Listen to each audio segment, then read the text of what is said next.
Urgent press conference was called by the J&K Transport Welfare Association. The need that arose was for a reason that there has been untoward incidents that are taking place in Jammu's transport system.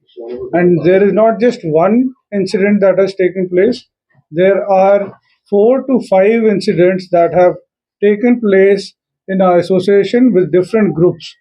And the reason for this press urgency and emergency to be called was that we want the administration and the Jammu and Kashmir police to immediately take an action on these miscreants, on these goons who have been constantly managing and trying to disturb the peace and tranquility of Jammu's transport system.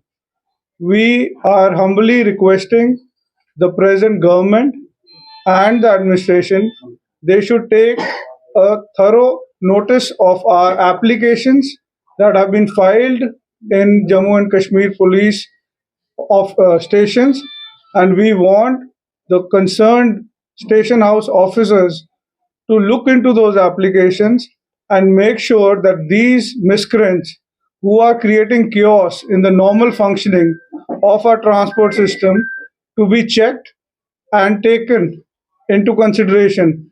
And the reason why they are doing it is also a bigger cause of investigation.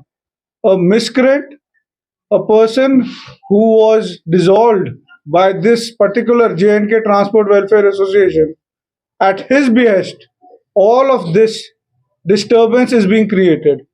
And all those transporters in Jammu and Kashmir, I, as the chairman of All J&K Transport Welfare Association, want to address to them and humbly request them all to maintain the peace and tranquility in the state, in this union territory, so that we do not have any disturbance and have to run this entire transport system very smoothly. The people who have had this untoward incident in their groups, my presidents, all of them are sitting here and they will address you. I would like Harasi Singh to start and he will take up. Notice पे आज हम press conference हमारे chairman साहब के घर पे बुला रहे हैं।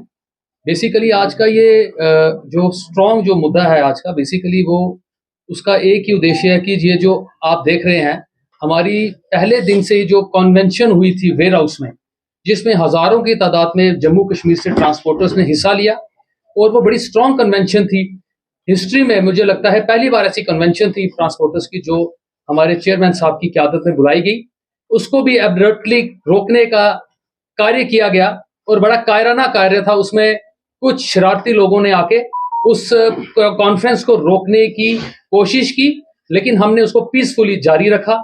आप सबने देखा प्रेस ने कैसे हमने वो कन्वेंशन को खत्म किया, कंक्लूड किया।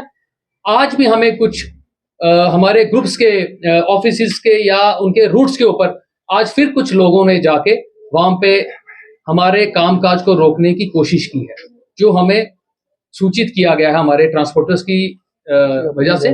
तो हमारा ये कहना कि आज हम इसीलिए कॉन्फ्रेंस बुला रहे हैं कि आप सबको पता होना चाहिए कि जम्मू में क्या हो रहा है। आपके माध्यम से हम अपील करते हैं एडमिनिस्ट्रेशन को कि इस जो इंडस्ट्री को पीसफुली ढंग से चलाया जाए। जो लोग हमारा पीस खराब करना चाहते हैं उनके ऊपर सख्त से सख्त कार्रवाई होनी चाहिए। Thank you.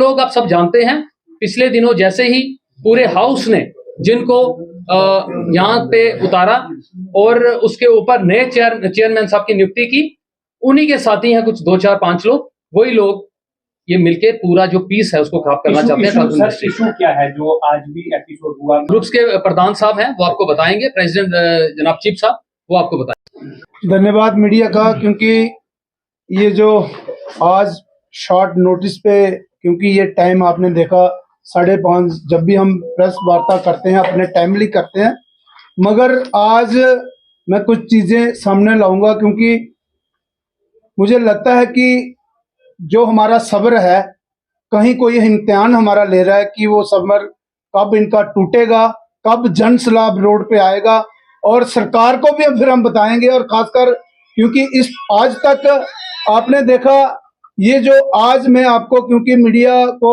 अभी पता नहीं है, वो चीजें सामने लाऊंगा, क्योंकि आज कुछ शरारती तत्व मैं बोलूंगा उनको कि उन्होंने आके कोई कुछ हमारी गाड़ियों को रोका।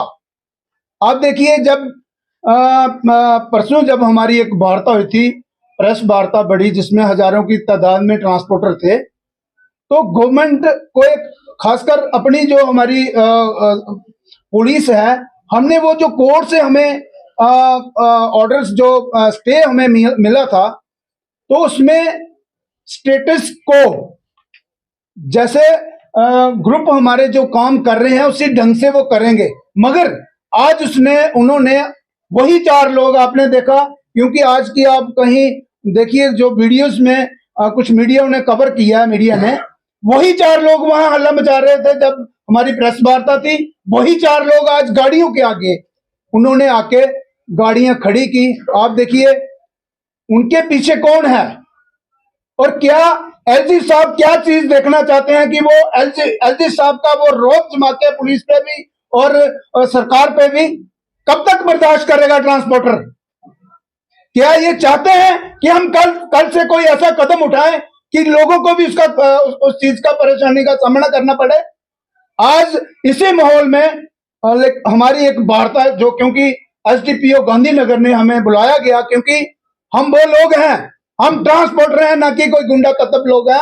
हमने वहां जाके अपना, क्योंकि वो जो ऑर्डर्स थे उन्होंने पढ़े हुए, पुलिस ने उन्होंने कहा कि ये जो आपका ये जो स्टे है, अगर जो जितने वो ग्रुप्स हैं उसमें आप तब तक दखलंदाजी नहीं दोगे जो अगली डेट हमारी 4 दिसंबर, अगर आपने कोई ऑर्डर लाना है आप कोर्ट में जाइए, नहीं तो आपके ऊपर कार्रवाई होगी। लेकिन बड़े अफसोस के साथ मुझे ये कहना पड़ रहा है कि हमने गांधीनगर थाने में बाई नेमनी ये इनके खिलाफ हमने कंप्लेंट दी थी कि ये लोग इन पे कार्रवाई हो। तो मैं आप मीडिया द्वारा ये चीज जरूर सामने लाऊंगा। क्या सरकार हमारा, क्या पुलिस महकमा, क्या जो बाकी है, क्या हमारा सबर टूटने का वो इंतजार कर रहे हैं कि हम सड़कों पे आए? अजीज सिंह को जब लाया गया, जब निकाला गया, क्या ये 4 लोग अजीज सिंह का एजेंट बनेंगे? अजीज सिंह पर्दे के पीछे अपनी, पहले तो मैं सरकार से अपील करूंगा, अजीज सिंह का बैकग्राउंड चेक करिए, हमारे भी बैकग्राउंड चेक करिए। आप देखिए अजीज सिंह है क्या, कहां से आया ये, आज से 2 साल पहले कहां था? क्या पुलिस इतना, क्या महकमा गवर्नमेंट हमारी ड्यूटी में जो है इतना वो नकमी हो चुकी है, क्या उसका वो सामने नहीं ला सकती कि कहां कौन है भाई, ये कहां से आया? और इतना बड़ा हमारा दायरा जिसमें 5 लाख के करीब हमारी ट्रांसपोर्ट है, सभी को वो एक अकेला बंदा वो घर में पर्दे के पीछे बैठ के वो लोगों को हमारे सामने, जैसे ये 4 लोग जो, अब मुझे बताइए, एक गाड़ी जब चलती है तो मुझे लगता है कि अगर उसको रास्ते में उसका रास्ता रोका जाता है तो मैं माफी चाहूंगा। कानून ने अपना काम अब तक क्यों नहीं किया? अब मुझे बताइए, मेरी गाड़ी अगर कहीं रूट पे कहीं बस जा रही है तो उस बस में 50 लोग बैठे हैं और 4 बंदे आके उस बस का रास्ता रोकते हैं, तो मुझे लगता है कि उस पर जो कार्रवाई बढ़नी चाहिए वो अब तक बढ़नी चाहिए थी। हमें प्रेस वार्ता करने की जरूरत नहीं थी। ये देखिए, हमने बाई नेम जिन लोगों ने वो रास्ता रोका है, एप्लीकेशन हमने बस स्टैंड थाने में 2 एप्लीकेशनें दी हैं, क्योंकि कुछ लोग तो वो ऐसे हैं कि वो गाड़ियों के मालिक भी नहीं है वो। तो मैं खासकर अपनी ट्रांसपोर्ट J&K वेलफेयर एसोसिएशन की तरफ से मैं अपील करूंगा सरकार से, और अगर मेरी आवाज एलजी साहब सुन रहे हैं तो ये जो सर पे चढ़ाया है ये अजीज सिंह, इनका जरा जनाब आप इलाज करिए, इनकी इंक्वायरी करिए, कहां से ये आया है और इसका बेसिक मुद्दा क्या है? सरकार क्या इतना चुप करके बैठ गई? अजीज सिंह से लूट के खाया उसने, हमें गले काटे हैं, हमारे कमीशनें खाई हैं, और खासकर ये 4 जो लोग इसके साथ हैं ये कमीशन एजेंट हैं। इन्होंने जब ये इलेक्शन हुई इन्हीं के द्वारा गाड़ियां भेजी गई। आप रिकॉर्ड निकालिए, अगर मैं कहीं झूठ बोल रहा हूं, पुलिस को चाहिए इन 4 लोगों का देखिए कि कितनी गाड़ियां इन्होंने इस इलेक्शन में भेजी थी, और उनके पीछे ठेकेदार कौन था? अजीत सिंह। और मैं माफी चाहूंगा आप मीडिया से, क्योंकि ये आप लोगों का भी फर्ज बनता है कि अगर कोई ऐसा शैतान हमारी ट्रांसपोर्ट को खराब करेगा, तो मुझे लगता कि जब हम अभी हमारी शांति से हम वार्ता कर रहे हैं, मैं अपील करूंगा सरकार से कि आप कम से कम यहां ध्यान दीजिए